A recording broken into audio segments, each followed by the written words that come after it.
Está no ar. Gente que Fala. O melhor programa de debates do rádio brasileiro. Gente que Fala tem texto e direção geral do jornalista Fausto Camunha. Gente que Fala reúne de segunda a sexta-feira formadores de opinião para discutir as principais notícias do dia. Gente que Fala tem o selo de qualidade APCOM.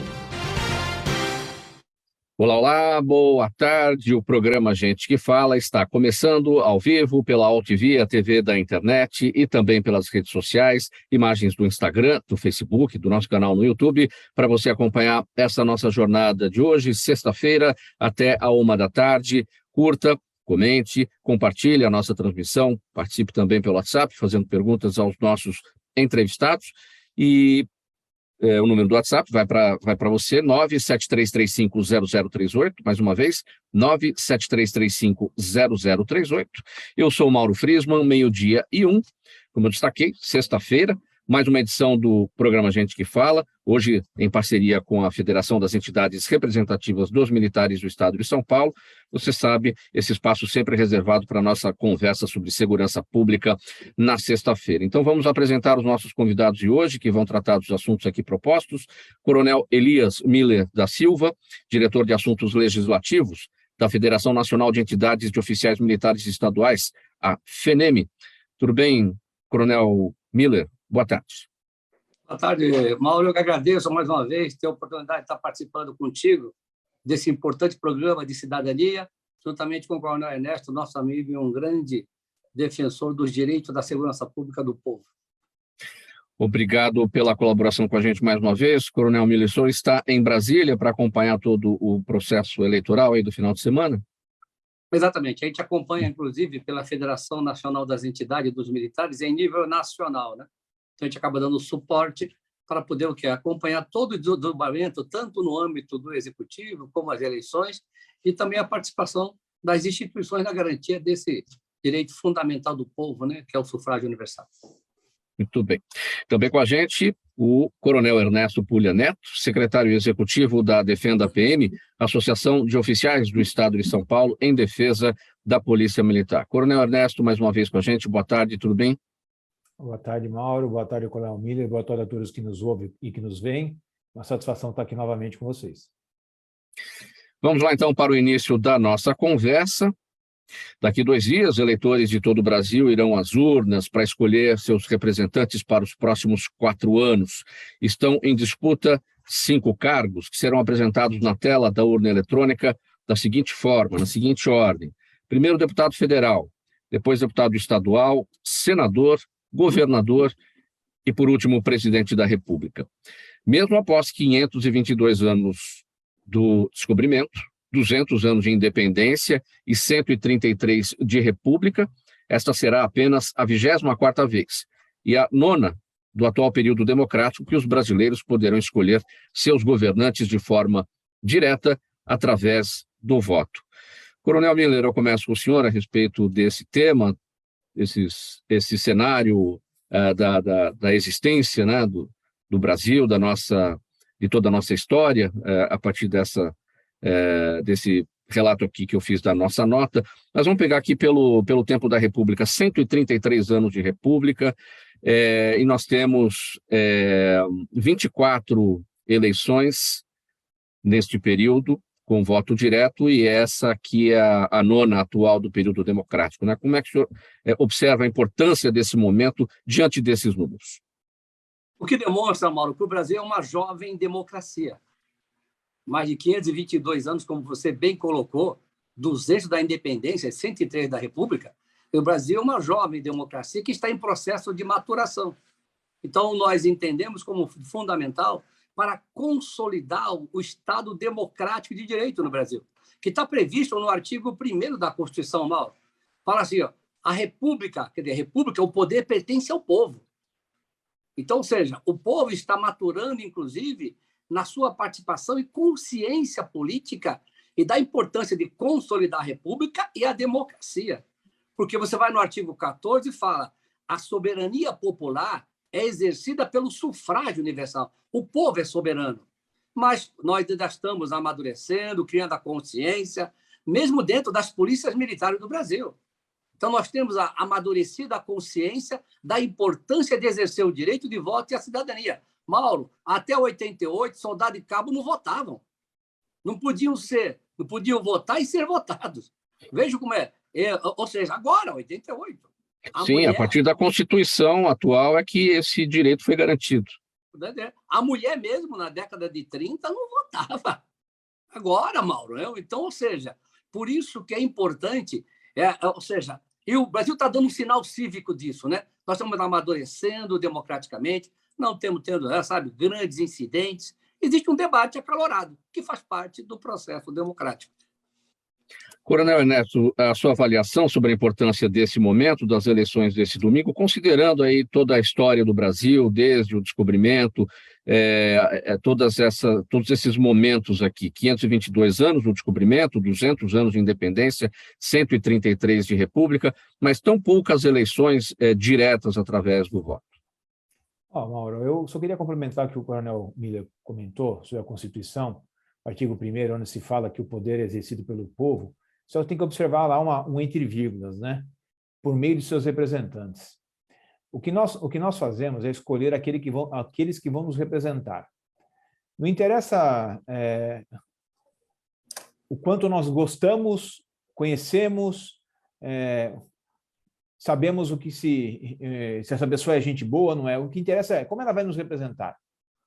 Eu tenho que escolher, eu eleitor, tenho que escolher aquele que vai me representar, aquele que vai defender os meus anseios, aquele que vai melhor encarar os desafios que eu entendo que são necessários serem encarados.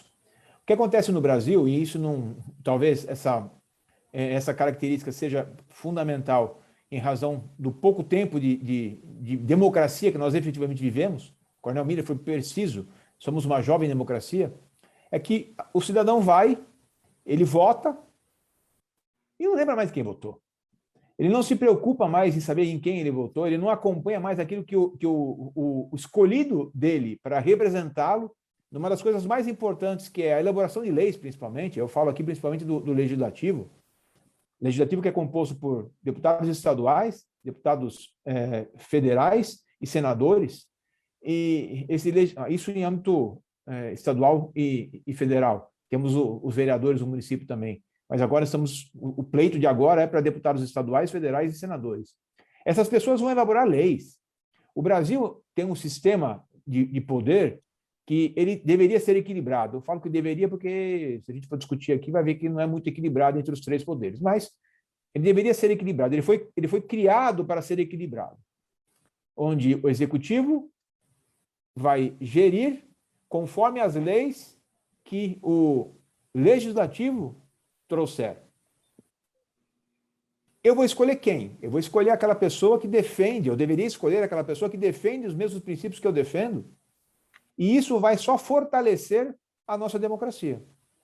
Esse é um principal ponto que eu entendo, não tenho o conhecimento da letra da Constituição, como tem o Coronel Miller, que é um constitucionalista, é um mestre de direito constitucional, mas eu, como cidadão, gostaria que as pessoas que estão ao meu lado, que fazem parte da minha convivência, escolhessem o seu representante baseado não em amizade, não em se o cara é engraçado ou não é, se ele é bonzinho ou não é, se ele fez um filme ou não fez. Nós temos várias possibilidades de escolher. A escolha deveria recair sobre quem vai defender aquilo que eu penso, igual ao que eu penso, quem vai defender aquilo que eu quero, vai trazer os benefícios que eu desejo para o meu país. Coronel Miller, vamos pegar aqui dois aspectos. A questão que o senhor levantou, que nós temos uma democracia muito recente, muito jovem, e, por outro lado, nós temos também uma população que, em grande parte, não é politizada como nós gostaríamos que fosse. Em que medida, vamos colocar o Brasil com um pé num barco, né, da democracia jovem, com um pé no outro barco de uma população que não é politizada o suficiente, como é que isso atrasa o amadurecimento dessa nossa democracia e atrasa o amadurecimento em relação à conscientização do voto, como destacou o Coronel Ernesto, sobre pensar direitinho em quem votar? Gostaria eu, como educador, que todo cidadão, todo adolescente, tivesse a consciência que você tem, Mauro, e que o Ernesto tem, como educador que nós somos. Mas é só por meio da educação e exercendo a democracia que nós vamos consolidar. Eu, que há 30 anos atuo no Poder Legislativo e junto ao Executivo, eu vejo que o povo brasileiro, por estar ainda imaturo, mas é devido à falta de cultura, falta de educação, falta de condições de vida, o povo ainda é refém ou seja, dos partidos políticos no Brasil. A grande reforma do Brasil, Mauro, que tinha que acontecer, é a reforma política. Porque todo partido no Brasil tem um dono. E se você não rezar a cartilha dele, ele não te dá nem a legenda, e nem recurso, nem tempo de televisão para você concorrer. Isso tem que ficar bem claro para o povo. Mas como é que nós vamos tirar da mão dos donos de partido, sabe, esse poder que ele tem? Porque o dono de partido, ele manda no parlamentar, manda no Congresso, faz ministro do Supremo, faz ministro dos tribunais superiores e dos tribunais regionais de justiça, com a indicação que tem dos quintos.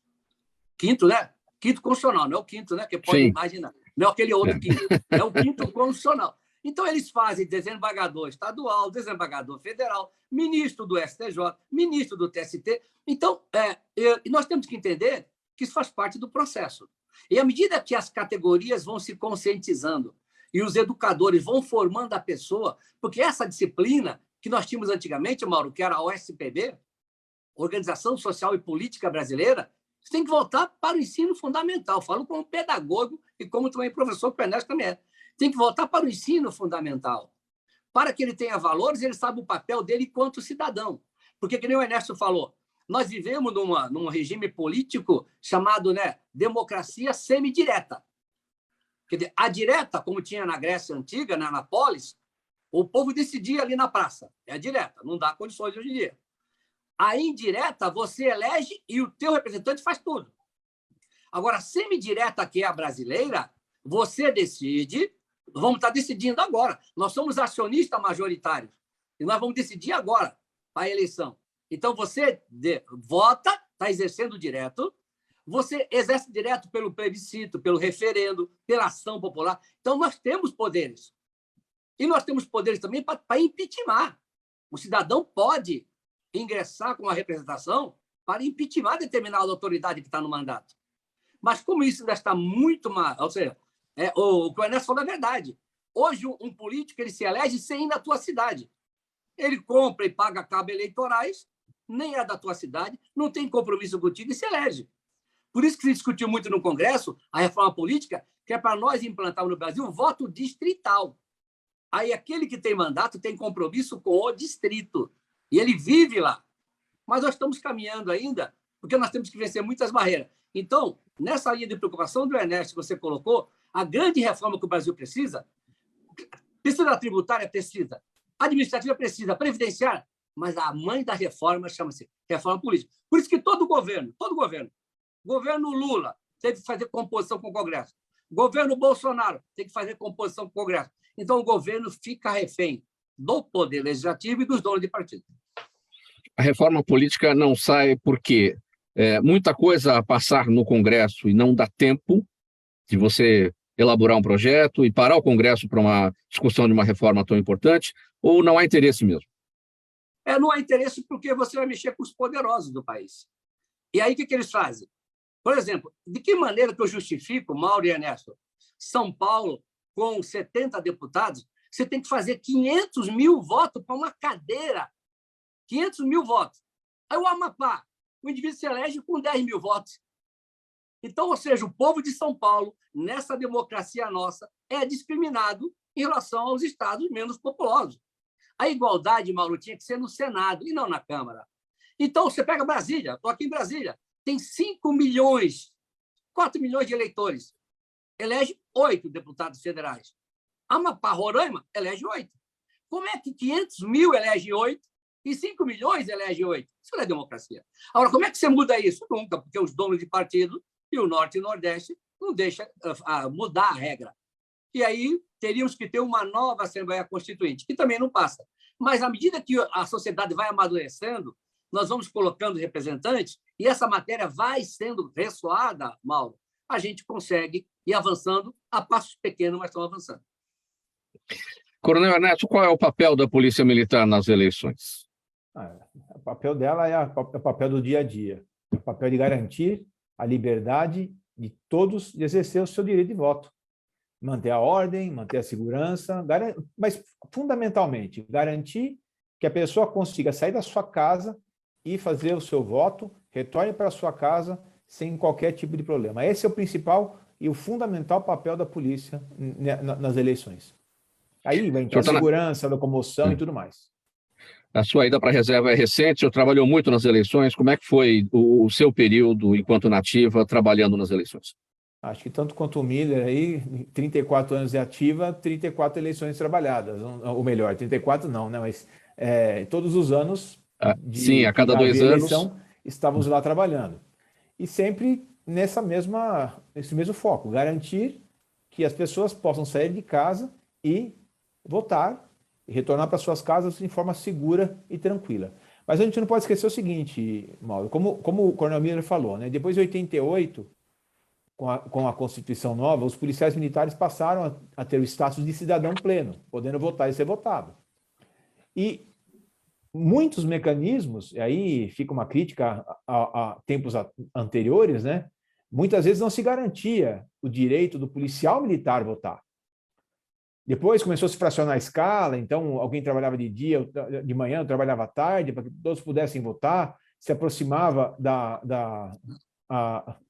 se orientava o policial a trazer o título para próximo de onde ele trabalhava, até que finalmente a própria Justiça Eleitoral, agora alguns pleitos, isso já creio que seja esse o terceiro, né, Miller, que isso pode acontecer, do policial poder votar em trânsito, vamos assim dizer, né, poder votar fora da sua localidade. Para quê? Para facilitar que o policial efetivamente também exerça a sua cidadania, porque o policial militar não é um cidadão de segunda categoria, como era antes de 88. Sim. Coronel Miller, para falar também da sua atuação na ativa, no trabalho nas eleições, no período anterior à Constituição de 88, quando o policial não tinha o direito de votar e nem de ser votado, né? O que passava na cabeça do policial militar naquela época? Qual era o pensamento, Coronel Miller? Ele se sentia inferiorizado, porque você não pode estar no Estado democrático de direito e ter, como nós tínhamos na época do Império, né? Quem tinha X posse de terra é que podia ser candidato. Quem tinha tal valor é que podia votar. Aí você chega no Estado democrático de direito, poxa, não tem nada a ver a minha profissão como garantidor da lei e da ordem com o meu direito de votar enquanto cidadão, enquanto pessoa. Mas, infelizmente, com um pensamento retrógrado e também ainda segurado pelas Forças Armadas. Sabe o que eles falavam? Olha, se o policial votar, a política vai entrar no quartel. Então, essa era a tese. E vai acabar com a hierarquia e disciplina. O policial votou, o militar vota, e não acabou a hierarquia no quartel. Mas são preconceitos retrógrados de outras épocas que ficam com receio, né, de haver uma mobilização no quartel e uma tomada de posição A ou B, que não haja, né, a separação dessas duas coisas, que é importante, seja o médico, seja o professor, seja o juiz, aquele que vota não pode confundir a sua profissão com o seu exercício de cidadania.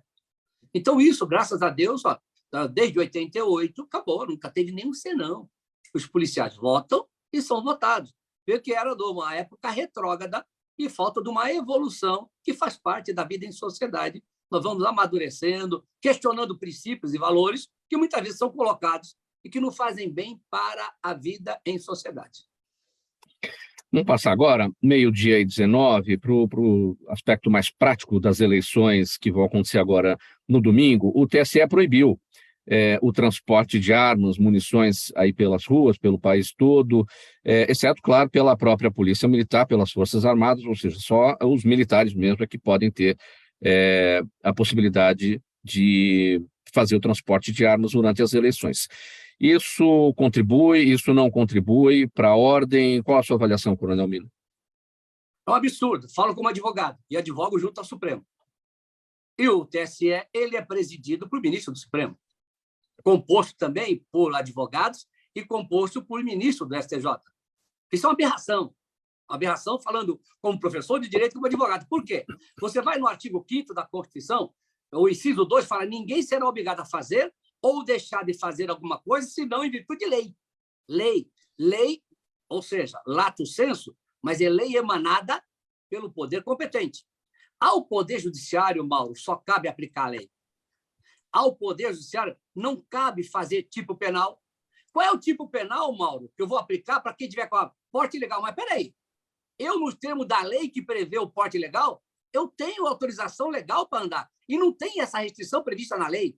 Então, o TSE, em nome, aspas, de uma segurança, em nome disso, está tomando medidas absurdas do meu ponto de vista como advogado, como jurista que eu sou, como professor que eu sou. E eu sou professor de direito constitucional.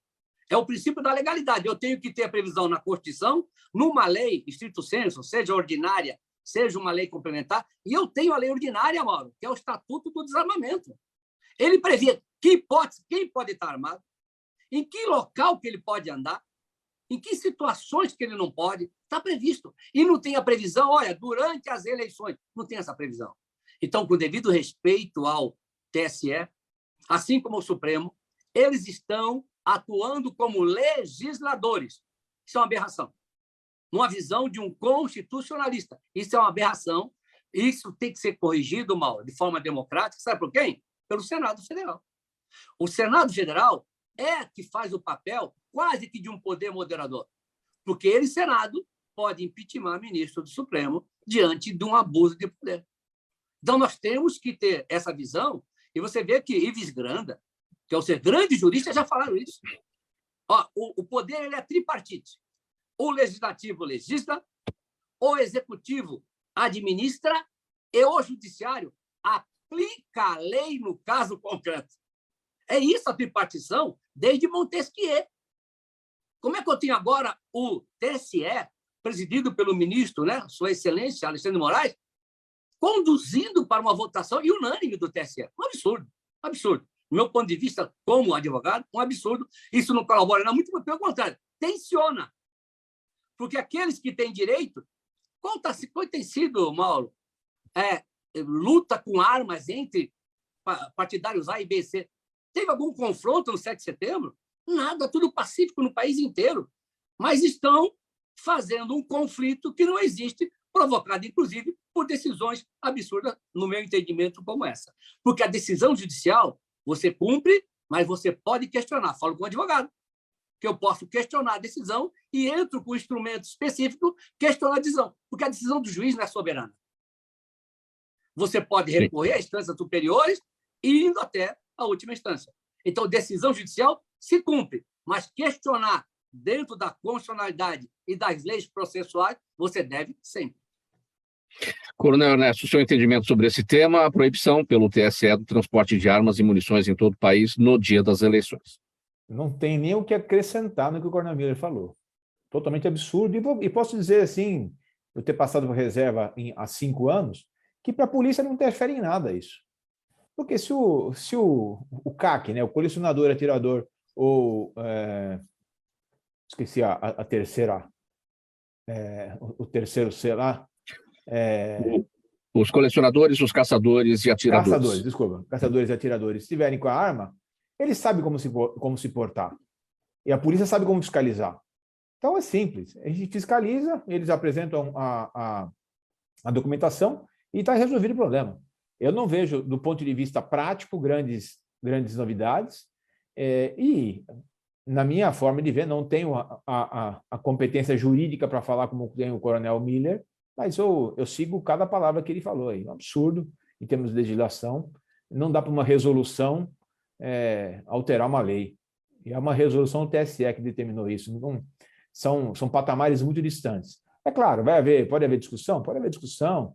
Eu entendo até, Mauro, que o clima que se quer criar, ele não existe, vamos deixar bem claro, o clima que se quer transparecer, na minha forma de ver, não existe.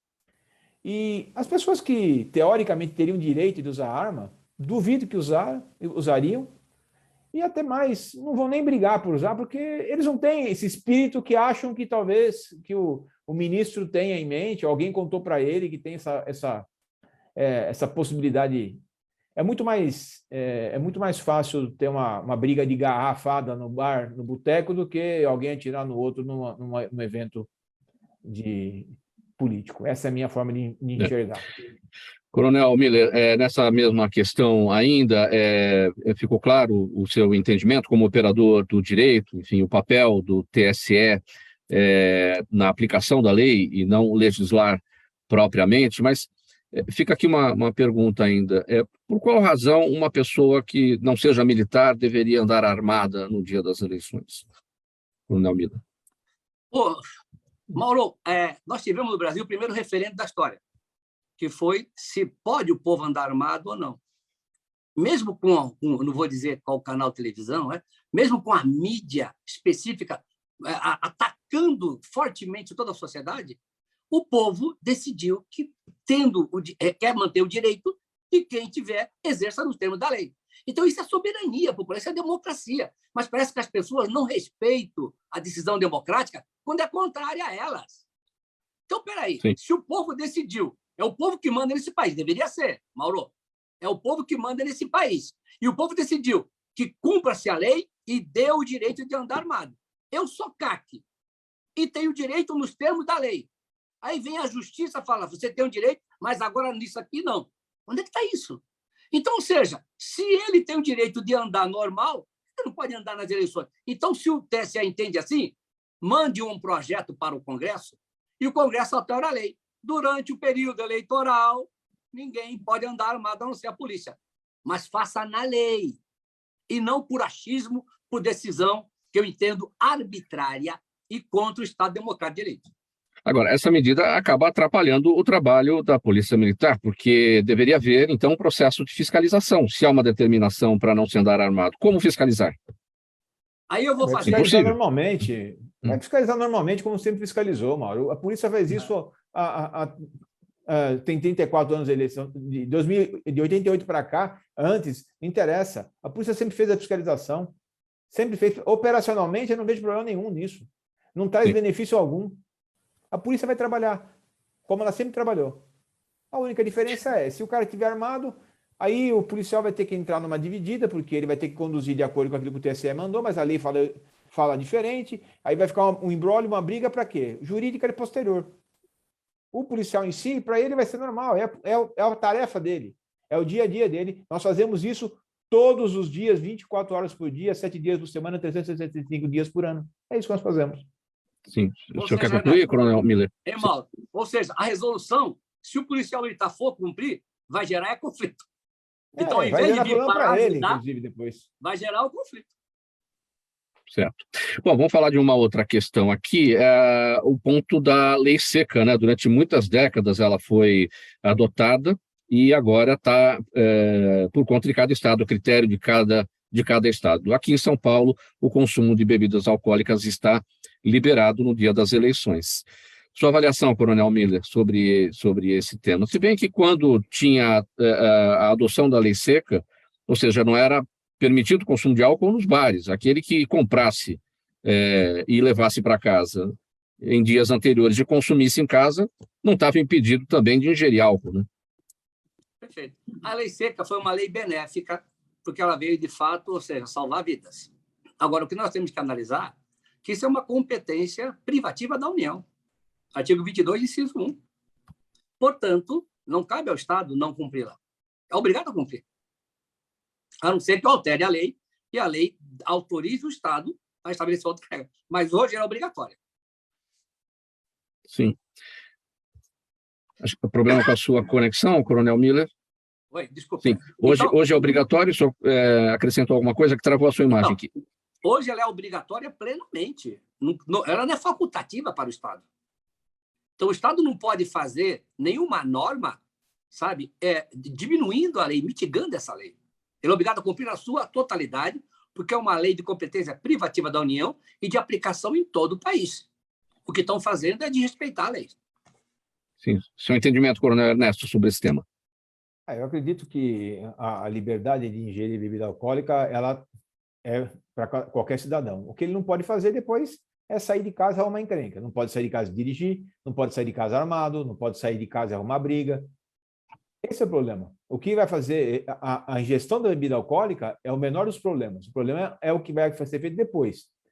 Então, vamos fazer também uma lei para proibir que as bocas de fumo vendam maconha e cocaína. Mas já tem, né? Mas já tem a lei que proíbe. Então, vamos fazer isso acontecer. Vamos extirpar totalmente as drogas. Então, é complicado. Como o Coronel Miller falou, a lei seca ela veio, não essa lei seca da eleição, né? Mas a lei seca para a direção, que ela hoje é tolerância zero, ela veio do governo federal e tem que ser cumprida. Essa proibição de venda de bebida alcoólica nos bares, restaurantes, que alguns estados estão fazendo e outros estados não, aí se deu essa faculdade aos estados escolherem, São Paulo escolheu não fazer. Eu acredito também que já não é a primeira vez que isso acontece. Outras eleições nós tivemos a venda de bebida alcoólica em bares e restaurantes. Eu creio que até a polícia foi consultada a respeito disso. Eu, se fosse o governador, eu consultaria a polícia e perguntaria: teve problema? Não teve problema? Preciso cancelar a venda de bebida alcoólica? Como você mesmo disse, eu posso encher a cara em casa e sair para votar. Eu não bebi no bar, eu bebi na minha casa. Então, eu creio que essa medida da lei seca para o dia da eleição, ela é muito mais uma questão de consciência do que qualquer outra coisa. Sim, sem dúvida. Faltando 29 minutos para 13h agora, programa Gente que Fala, edição de sexta-feira, em parceria com a FERMESP, a Federação das Entidades Representativas dos Militares do Estado de São Paulo. A gente vai fazer um intervalo rápido agora, um gole de água para cada um, a gente já volta na sequência aqui com os nossos entrevistados. Até já. Toda ação estratégica de sucesso tem um componente fundamental, um instituto de pesquisas ético, rápido e preciso. Afinal, é ele que vai fornecer informação confiável, sem achismos e palpites. E isso, numa época de mudanças rápidas e repentinas, é fator crítico de sucesso. A Orbis é um instituto de pesquisas que une precisão e confiabilidade estatística com a mais alta tecnologia de pesquisas do mercado. Tem inteligência artificial, robótica, big data, entre outros recursos, para que você tenha uma informação correta, confiável, com o menor custo e no menor tempo possível. Na sua próxima ação, seja ela corporativa ou política, comece pela Orbis, porque com a informação correta você vai mais longe, mais rápido e com mais segurança. Estamos de volta agora, 28 minutos para 13h, programa Gente que Fala ao vivo, no ar pela OTV, a TV da internet, e também pelas redes sociais, Instagram, Facebook e o nosso canal no YouTube. Sexta-feira, e esse nosso espaço aqui sempre reservado para essa parceria do programa Gente que Fala com a FERMESP, a Federação das Entidades Representativas dos Militares do Estado de São Paulo. Hoje com o Coronel Elias Miller da Silva, diretor de Assuntos Legislativos da FENEM, Federação Nacional de Entidades de Oficiais Militares Estaduais, e também o Coronel Ernesto Pulha Neto, secretário executivo da Defenda PM, Associação de Oficiais do Estado de São Paulo em defesa da Polícia Militar. Nosso assunto aqui com os oficiais da PM, o papel da Polícia Militar nessas eleições gerais que acontecem domingo daqui a 2 dias. A gente vai falar agora um pouquinho, gente, sobre a importância das eleições para a própria Polícia Militar, tanto como corporação quanto para a vida dos policiais militares.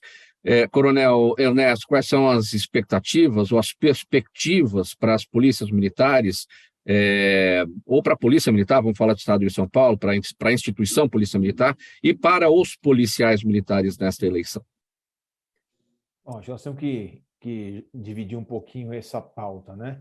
A instituição tem demandas institucionais muito fortes, que passam pela garantia das suas atribuições, passam principalmente pela normatização de alguns atos, por exemplo, o termo circunstanciado de ocorrência, que aqui em São Paulo não está sendo sistematizado por ingerências políticas.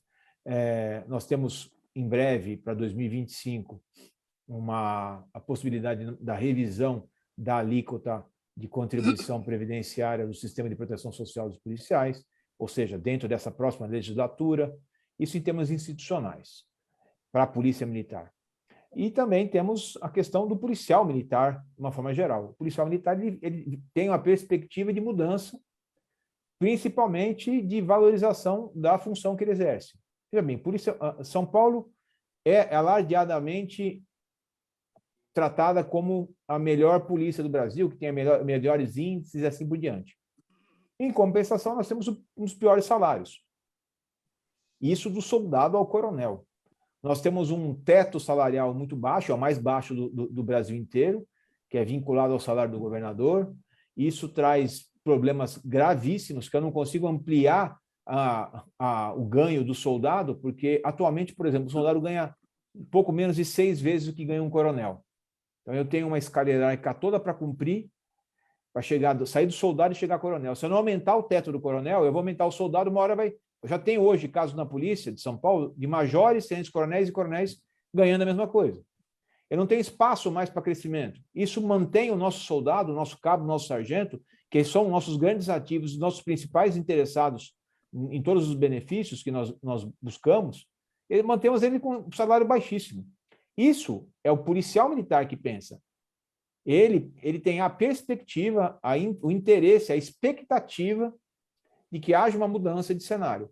Isso não passa por partido A, B ou C, por candidato A, B ou C. Passa efetivamente por uma mudança de administração. A cada 4 anos, nós temos uma nova mudança da administração e essa possibilidade de mudança já dá um alento para o policial. Infelizmente, isso é um fato que eu posso afirmar tranquilamente, infelizmente, as mudanças administrativas que sofremos nos últimos 26 anos, 24 anos, não trouxeram nenhum ganho ao policial. E eu posso assegurar que também para a instituição os ganhos foram muito mais materiais do que em termos de empoderamento. Ou seja, eu dou uniforme diferente, viatura, arma, mas aquilo que é importante para o policial exercer efetivamente seu papel perante a população, eu não concedo. Então, a expectativa, se a gente pudesse fazer um balanço aí do que é do Estado para a instituição e para o policial, seria mais ou menos isso. Acho que o Miller pode complementar isso daí. Sim, Coronel Miller, essa expectativa de mudança que o Coronel Ernesto destaca passa necessariamente pela lei orgânica das polícias militares e dos bombeiros que tramita aí em Brasília já há 20 anos. A gente já debateu essa questão aqui em outras ocasiões, não é isso? Exatamente, Mauro. O Ernesto abordou de forma, sem nenhum, digamos assim, acréscimo no aspecto de falar, olha, institucionalmente, o que a instituição quer? Polícia Militar, instituição bicentenária. Ela quer consolidar sua história, ser prestigiada junto à sociedade com reconhecimento de uma instituição que salva vidas e garante os direitos fundamentais. E, para isso, essa instituição ela tem que ter quadros qualificados, quadros motivados, ela tem que ter dotação orçamentária específica para poder atingir os seus fins, recursos materiais. Então, para a instituição é isso. Entendeu? E para o integrante, ele tem que ter uma carreira digna, ele tem que ter uma remuneração condizente com a sua carreira e ele tem que ter um orgulho de pertencer à instituição, porque a sociedade assim o reconhece. Vai falar assim, olha, não pode fazer porque nem o meu aluno fez comigo uma vez, Mauro, eu dando aula, o aluno, poxa, Miller, você é PM? Por que você não prestou um concurso? Aí eu falei para ele, você quer ser reprovado na minha disciplina? Ou você quer eu? Ou senão eu fui dar aula para senadores novos que vieram aqui. Aí eu dei aula de direito constitucional para os senadores recém-empossados aqui no Senado, e aí deram para a senadora me agraciar no final da aula, né? Ela falou, eu não sabia que coronel da PM tinha essa capacidade. Veja só, então tem uma questão permeada que, sabe, que vai além de remuneração, que é necessária, que vai além de carreira, que é você, sabe, não ser discriminado. Eu começava minhas aulas na faculdade sempre, sou coronel da Polícia Militar. Então, nesse aspecto, enquanto integrante, você tem que ter uma carreira digna, você tem que ter uma remuneração digna, porque, Mauro, olha só, se eu sou comandante-geral da PM de São Paulo, eu vejo um capitão prestando concurso para escrevente do Tribunal de Justiça, um capitão com mais de 20 anos, para nível médio do Tribunal de Justiça, com todo respeito ao cargo de escrevente. Você pega um capitão que é carreira dirigente de uma instituição bicentenária, está indo embora. Pega soldado com 20 anos, prestando concurso para a Guarda Municipal de Mogi. E com todo respeito à Guarda Municipal de Mogi. Sabe? Então, ou seja, se eu sou o dirigente da instituição, eu tenho que falar assim, algo está errado. Eu não tenho que criticar o que sai. Eu tenho que falar por que ele está saindo. Se eu estou saindo da sua empresa, Mauro, por que ele está saindo? Esse quadro me interessa. Então, ou seja, enquanto integrante da instituição, ele quer, sabe, uma legislação de organização moderna, com atribuições. Ele quer o estatuto e normas de carreira e remuneração. Modernização da lei penal, com os tipos penais modernos, bem definidos, e a lei processual. Essas estão em debate aqui no Congresso.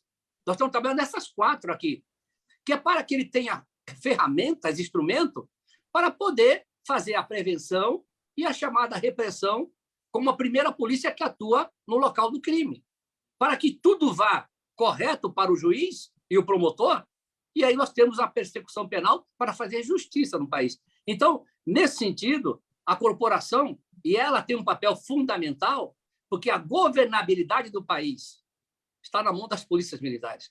São 600 mil homens espalhados no terreno. Tanto é que você vê, Mauro, quando a PM faz uma greve, o Estado vira um caos. Qualquer Estado vira um caos. Até pessoa aspa de bem saqueia.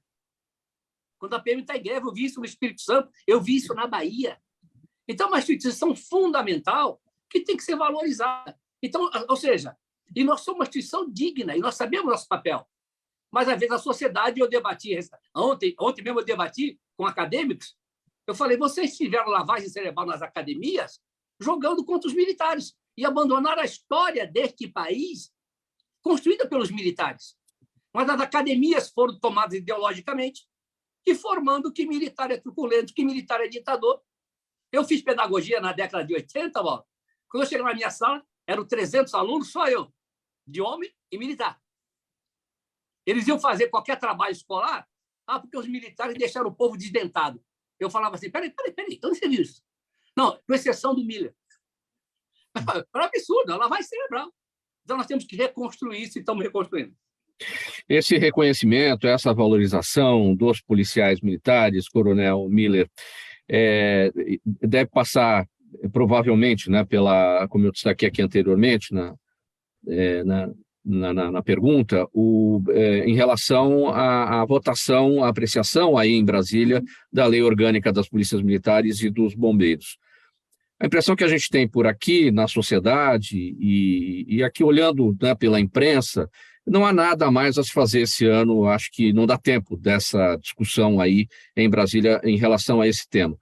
A FENEM já se prepara, é claro, as eleições não aconteceram ainda, não sabemos como é que vai ficar o Congresso, a FENEM já se prepara para modificar a sua interlocução daqui para frente com um novo Congresso que vai ser formado para essa questão do debate e da votação dessa proposta?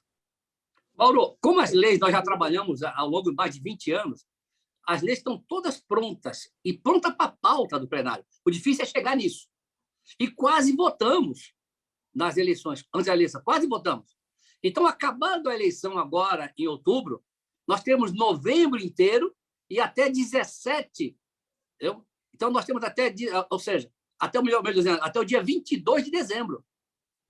Então, nós temos praticamente 2 meses. E se quiser, o senhor acha que é possível, então? O senhor acha que é possível? Mauro, é lei ordinária, maioria simples e votação simbólica. E só depende aí que vem a tua pergunta. Ou seja, e quem é que é o principal responsável por isso?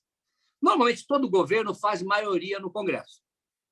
Todo governo faz maioria e ele governa com a maioria. Exemplo, o próprio Dória, quando ganhou, dos 94, ele não tinha 26. Mas, rapidamente, com composição partidária, com secretarias, com empresa, ele chegou fácil a 70. Mas tem votação que ele aprovou com 42, com 40, tem votação que ele aprovou apertado. Então, ou seja, o governo faz maioria. O governo atual tem uma maioria pelo centrão na Câmara.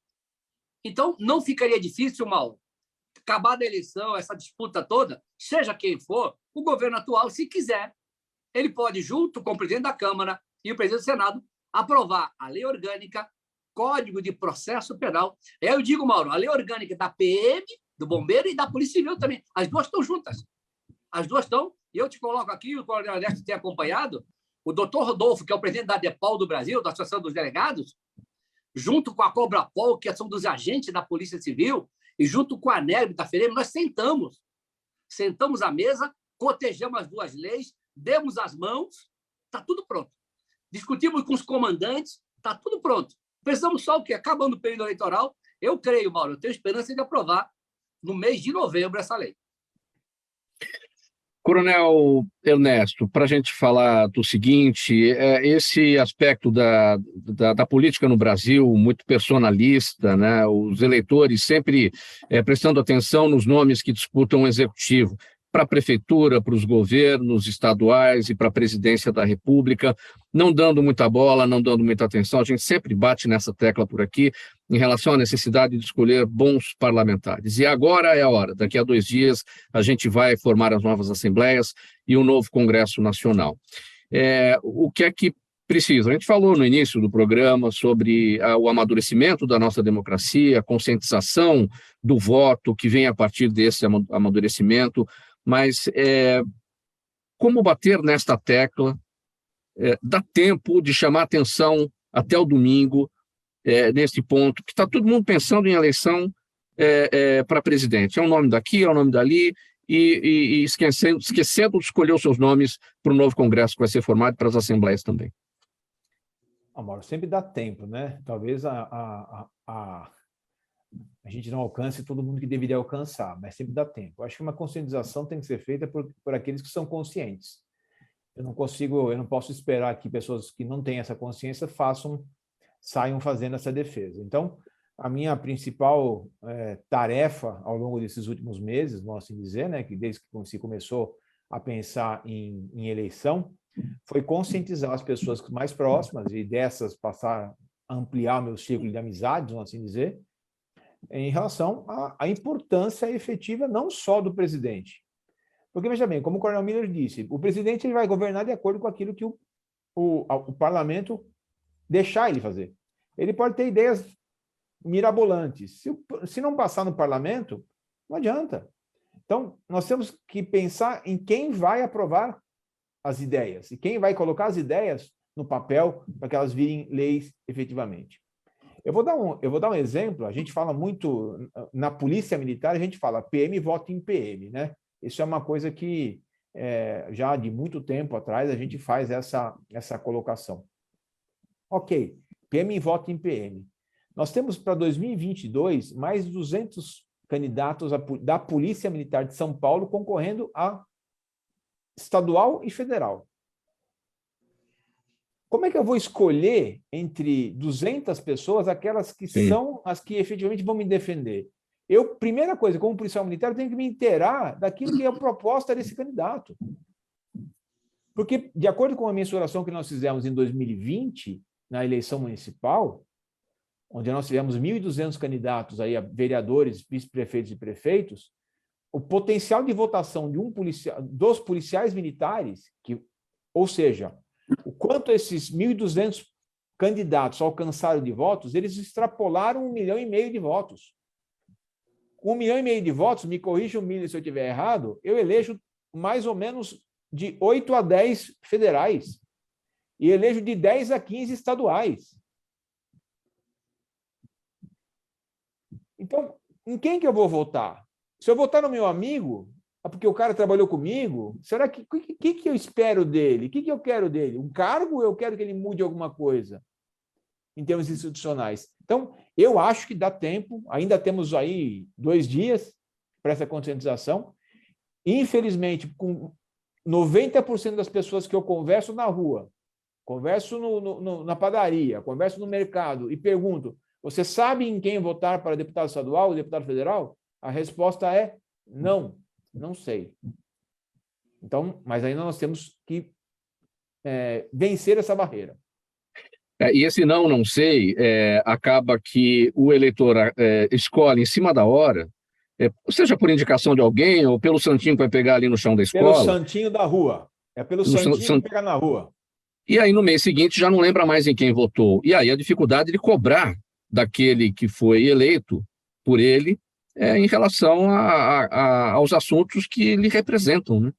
E aí ele reclama depois, Mauro, que o Centrão tá pressionando o presidente. Se a gente não deixar o Centrão se formar, se a gente tirar da eleição aqueles que são os donos do partido, porque só depende da gente, o dono do partido, ok, o Miller falou, o dono do partido ele deu a legenda para alguém, ok.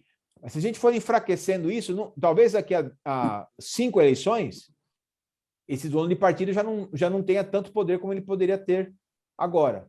Mas depende de quem? Depende da gente. A gente vota em quem? Não sabe quem votar, não conhece a proposta, vota porque o amigo... Isso acontece dentro da polícia, que vamos assim dizer, um público um pouco mais consciente. Acontece ainda. Imagina fora da polícia. Sim. Seu entendimento sobre esse tema, Coronel Miller? Exatamente. Mauro, quando eu fui comandar Piracicaba, uma das primeiras coisas que eu fiz foi fazer palestra de conscientização de cidadania e política em todos os batalhões. Fui em todos os municípios. Passei 2 meses. O motorista que veio trabalhar comigo, que tinha 15 anos de rota, que veio trabalhar comigo, que eu não conhecia, mas como foi para o interior, ele veio trabalhar comigo. E aí, a primeira palestra que eu dei e que eu abri, do soldado ao tenente-coronel, que eu coloquei toda quadro no Congresso Nacional, como é que se faz a representação política e a atuação dele, Mauro, lá como policial, se repercute nas leis da instituição. Então, eu tentei dar uma conscientização. Esse motorista falou, pelo amor de Deus, como eu era alienado. Eu nunca votei em ninguém da minha instituição. Olha o que ele me falou. Yeah. Mas depois eu vi esse rapaz ser candidato a vereador, ali perto de Ourinhos. Eu vi esse rapaz ser candidato a vereador. Então, ou seja, para quem era avesso e alienado a isso, e como você falou, Mauro, é comprovado em pesquisa, mais de 70% não sabem em quem eles votaram para deputado federal 30 dias depois da eleição. E depois reclama, né, Miller? E depois reclama. Aí, como eu disse, só Deus na causa. Coronel Ernesto, para a gente falar dos números, tem aumentado aí a quantidade de candidatos que são oriundos da Polícia Militar. O que é que tem motivado o policial militar a entrar na política, a disputar as candidaturas? Eu acredito que a primeira coisa é a consciência de que ele é um cidadão. Então, quando nós passamos a votar e ser votados, principalmente cabos e soldados passaram a votar e ser votados, e a política começou a fazer parte um pouco mais do debate diário, isso não aconteceu em 89, não aconteceu em 93, aconteceu mais para o final da década de 90, início dos anos 2000, e tem agora, mais recentemente, alcançado um patamar um pouco mais elevado. Principalmente porque aquela máxima de que a gente não pode se meter em política, nós estamos começando a acreditar que isso foi a grande furada que nos venderam ao longo dos últimos 30 anos, ou depois que a Constituição foi promulgada. Porque se a gente não se meter em política, Mauro, alguém vai se meter em política por nós.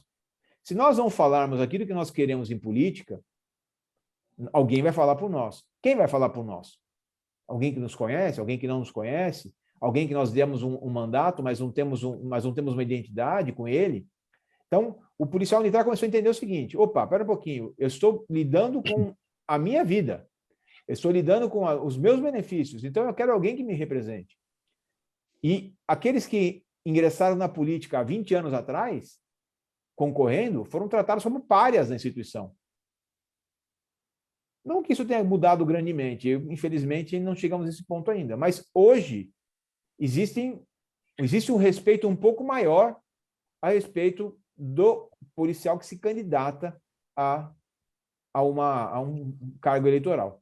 Dá para dimensionar com números como é que estão as candidaturas esse ano, na comparação, por exemplo, com a última, não a de 2018, a de 2020, que foi as eleições municipais. Foram as eleições municipais. As eleições municipais, elas trouxeram um boom enorme. São 1.200 candidatos, porque cada cidade teve um policial militar lá, basicamente, que foi tentar alguma coisa. Desses 1.200, nós tivemos 10 eleitos a prefeito, nós tivemos 14 eleitos a vice-prefeito, nós tivemos 91 eleitos a vereador, que talvez tenha sido a maior bancada eleitoral que nós tivemos nos últimos anos. Talvez diminuímos um pouco em relação a vereador a 2016, mas aumentamos no total com cargos no executivo. assumindo vice-prefeito e prefeito. Agora, em 2022, nós tivemos uma candidatura de 223 candidatos. Aqui tem alguns que a gente não podia deixar de fora, nem contar, porque foram ex-policiais militares que foram expulsos, mas eu peguei o balaio completo. Mas vamos colocar 200 candidatos. Desses, a maioria estaduais, e se colocasse aí 2/3 estadual, 1/3 federal. Também 2/3 da ativa, 1/3 da reserva.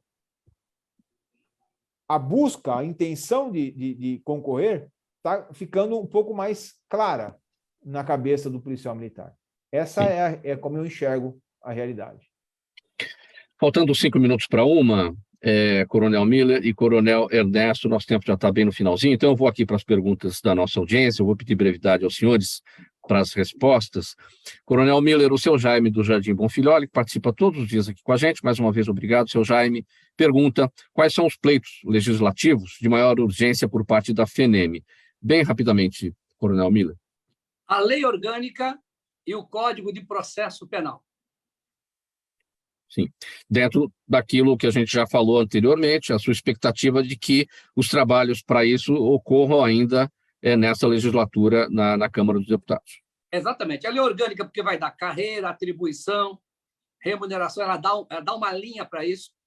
E o Código do Processo Penal, que é o instrumento dele atuar enquanto policial, na prevenção e na repressão. Eu tenho esperança que a matéria já foram discutida nas comissões, estão no plenário, prontos para votação. Muito bem. Mariana Corrêa, no Facebook, pergunta para o Coronel Ernesto em quais lugares do estado de São Paulo o modelo de educação cívico-militar já foi implantado e se há previsão de mais escolas. Obrigado pela pergunta. O modelo, inclusive, resgata isso que o Miller falou, de a gente preparar o jovem para ser cidadão, né? Então, não temos uma matéria chamada OSPB, mas temos algo muito parecido. Bom, por enquanto, respondendo à pergunta da Mariana, nós temos Rio Preto e Araçatuba, e temos mais algumas cidades que eu vou me reservar aqui o direito de não falar, porque estamos ainda em tratativas, acho que é mais ético, mas pelo menos mais 3 cidades que vão iniciar agora em 2023, e, obviamente, a intenção é expandir isso para São Paulo inteiro, que está para o Brasil. Faltando 3 minutos para 1h, vamos para as despedidas. Então, Coronel Ernesto está com a palavra, sua mensagem final, especialmente para tudo que vai acontecer nesse domingo, dia de eleição geral, eleições gerais em todo o país.